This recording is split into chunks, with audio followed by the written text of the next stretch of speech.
군사시설의 도움으로 군사시설과 협업하며 도시도 함께 성장하는 일이 우리나라에서도 가능한 걸까요? 사실 우리나라의 접경지역은 도시 소멸의 위기에 봉착해 있습니다. 군사시설 보호구역으로 인한 규제에 군사시설로 인한 피해를 고스란히 받으며 이중고를 겪습니다. 연세가 어떻게 되십니까? 저 61예요. 예, 여기서 태어나셨나요? 예, 여기서 태어나서 여기서 학교 다니고 현재까지 61년 동안 저 여기서 살고 있는 겁니다. 예. 어쩌다가 위원장 일을 하게 되셨나요? 그래서 이제 저희가 어렸을 때는 사실 어마어마한 이 사격 훈련이 주변이 전부 다 그 군 훈련장이었어요. 지금은 이제 그 시대가 많이 바뀌다 보니까 이제 그러면 이제 사격장 안으로만 들어갔지만 옛날에는 사격장 밖으로도 상당한 그 훈련이 이루어졌거든요. 근데 이제 지금은 이제 사격장 그나마 이제 안으로 들어가서 그나마 이제 옛날 같진 않은데 사실 이런 문제를 또 우리 1세대 우리가 겪었지만 우리 다음 세대한테는 그나마 그래도 좀 좋은 환경을 만들어 주자는 취지에서 이렇게 제가 포천시 사격장 대책위원장을 맡게 되었습니다. 뭐 군이랑 얘기는 잘 되는가요?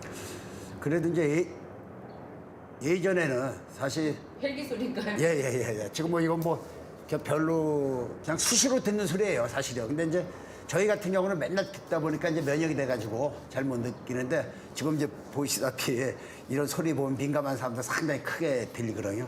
예.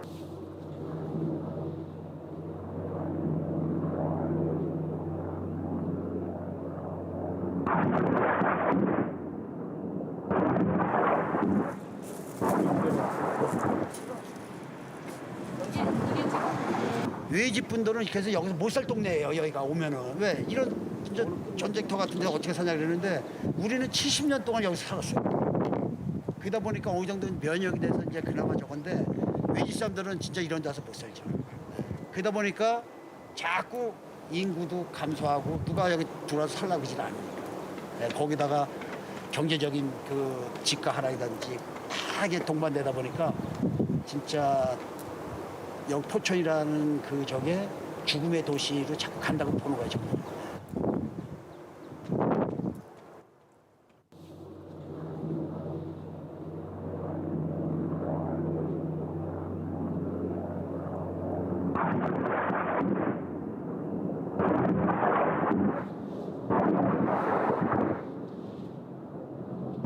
밤하늘에 빛나는 붉은 점 2개. 야간 훈련을 하는 헬기입니다. 옛날에는 정비를 했었죠. 더 시끄러웠지, 옛날에. 제 이름은 박면교고요. 나이는 63년생입니다, 제가. 제가 이제 여기가 토백이고요, 고향인데 뭐 계속 여기서 살았죠, 뭐 여기서 60년을 사는 거고. 헬기 소리는 계속되고 접경 도시는 쉽게 잠들지 못합니다. 여기서는 저는 지금 가수원을 운영하고 있는데 제가 이제 그 포천시 교육농장 1호예요. 근데 체험을 좀 많이 하다가 이렇게 사격장 소리 그런 것 때문에 이제 체험 같은 건 못 하고 손님들 오면 이제 손님들이 굉장히 놀래요. 이 세상에 이런 데서 어떻게 사냐고. 근데 이제 저희는 뭐 그렇게 살아왔으니까 크게 그걸 못 느끼고 그랬는데 외부 사람들 같은 사람들은 굉장히 이제 심각하게 생각하죠. 어떻게 이런 데서 사냐. 이제 뭐 많이 이제 좀 뭔가를 뭐 정부에서 대책을 좀 세워줘야 될 것 같아요. 이게 지금 뭐 아침부터 그냥 밤 10시까지 사격을 하는데요. 잠도 못 자고 짜증나죠. 그러니까 뭐 사람들이 전부 좀 신경이 좀 예민해져 있어요. 지금 시간이 몇 시죠, 선생님? 지금 8시 45분이에요. 밤 8시 45분. 옆에 사람하고 대화가 안 들릴 정도로 어떨 때 심해요. 근데 이제 밤 같은 경우는 더 심하죠. 그러니까 창문을 열어놓고 잠을 못 자요. 이날도 헬기 사격 훈련은 밤 9시를 넘겨 계속됐습니다. 근처에 사는 또 다른 피해자. 사격장 소음으로 집이 피해를 입었다고 말합니다. 집이 흔들릴 정도로 자다가 벌떡 일어날 정도로 그러니까 소음이 여기가 지대가 높아서 느끼는 소음이 굉장하고 건물 같은 거 이제 저희가 조립식 건물인데 그게 틈새가 거의 다 벌어져요. 애들 키울 때 막 경기 일으킬 정도로 그 정도로 심했어요. 그리고 막 연속으로 막 밤이고 새벽이 그런 게 없었어요. 그래서 엄청나게 고통 받았어요, 사실. 10년이요. 70년. 네, 한 달에 사격장 소음으로 인해 가축을 제대로 키우기 어렵다는 축산농도 있었습니다. 최근에 겪은 일 때문입니다. 여기가 저 영중면 성개가 임신이 돼가지고 날 때가 됐는데 그 포를 쏘면서 유산이 된 거예요. 그런데 그런 상황이 되다 보니까 이건 손은 더 위했구나 하는 생각이 들어가지고 이 내용을 보내게 된 겁니다. 현재 미군 훈련은 지역 주민 불편을 최소화하기 위해 준비 태세 유지에 필요한 훈련만을 하고 있으며 훈련간 소음 저감을 위해 다각적인 조치를 취하고 있습니다. 국방부는 미측과 지속적인 협의를 통해 소음 관련 사항 등 주민들의 불편을 해소하려 노력 중에 있으며 지역 주민들이 걱정 없이 생업에 종사하실 수 있도록 민분 상생 방안을 모색하고 있음을 알려드립니다. 이 같은 일을 70년 넘게 겪어왔고 개선될 전망은 보이지 않습니다. 군 시설로 인해서 각종 인허가 사항에 군 동의를 또 얻어야 되는 그런 상황이 있다 보니까 거의 뭐 땅값, 집값 같은 경우는 아마 대한민국에서 가장 이쪽 지역이 싸지 않을까. 군사시설 보호구역이 포천시 전체 면적의 한 24% 정도가 돼요.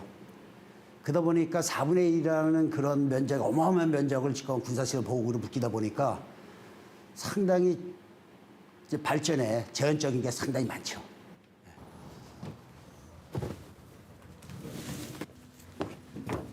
2023년에는 달리던 차에 총알이 날아와 박힌 일도 있었습니다. 제가 이렇게 보이는 여기가 밑에예요. 여기 이제 총알이 여기 박혔던데 저거죠. 예. 여기에 총알이 박혔어요. 예, 여기 총알이. 예. 얼마나 그래서 있을까요? 그래서 이제 이게 이제 인도 브러시 있잖아요. 인도 브러시 보면은 고무가 있어요. 네. 고무 요만큼 중간에 박힌 거야. 그래서 총알을 고무가 잡아주다 보니까 그냥 요게 그대로. 군 훈련 중 날아온 총알과 포탄 피해는 계속돼 왔습니다. 차 유리창에 총알 피해를 입은 운전자는 당시 상황을 이렇게 설명합니다. 어두운 밤이었거든요. 저녁이니까. 근데 갑자기 뭐 예고도 없이 갑자기 소리가 엄청 크게 들렸거든요. 난 진짜 거짓말이고 차량이 뭐 어디 뭐 찌그러지거나 뭐 그런 줄 알았거든요. 근데 소리는 엄청 컸어요. 그 안에 울리면서 소리가 들리는 소리가 거의 뭐 엄청나게 그 귀가 조금 아플 정도로 그렇게 소리가 났거든요. 그 지역만 지나가면 거기 약간 또 몸이 좀 떨린다든가 약간 그런 약간 그 트라우마가 있어서 진짜 두렵더라고요. 거기 지나가기가 좀 두려웠어요. 분단 이후 70여 년에 걸쳐서 경기 북부가 안보의 보루로서 역할을 해왔습니다. 경기 북부 주민들은 재산권 행사도 제대로 하지 못했고 여러 가지 대한민국 발전을 위해 희생을 했음에도 불구하고 특별한 보상이 없었다. 경기 북부 접경지역 군사도시에 대한 보상. 어떤 방식이면 좋을까요? 2024년 3월 초 부산 백스코에서 열린 드론쇼 코리아. 우리나라 드론 산업의 현주소를 보여주었습니다. 참여한 업체만 200여 곳. 많은 드론 제품이 선보였지만 무기용 드론 제품이 단연 대세였습니다. 공격 수단으로 활용되는 드론과 이를 방어하는 안티드론 등 다양한 군사용 드론이 눈길을 끌었습니다. 현대전에서 드론을 빼놓고는 전쟁을 얘기할 수가 없죠. 공격이든 방어든 정찰이든 뭐 특수작전이든 어떤 임무를 수행하든 간에 이제 드론은 빼놓을 수 없는 무기체계가 되고 있습니까? 초소형 감시정찰 드론과 무인 자폭기 등의 외국 바이어도 관심을 보입니다. Technology of drone systems has really gained momentum here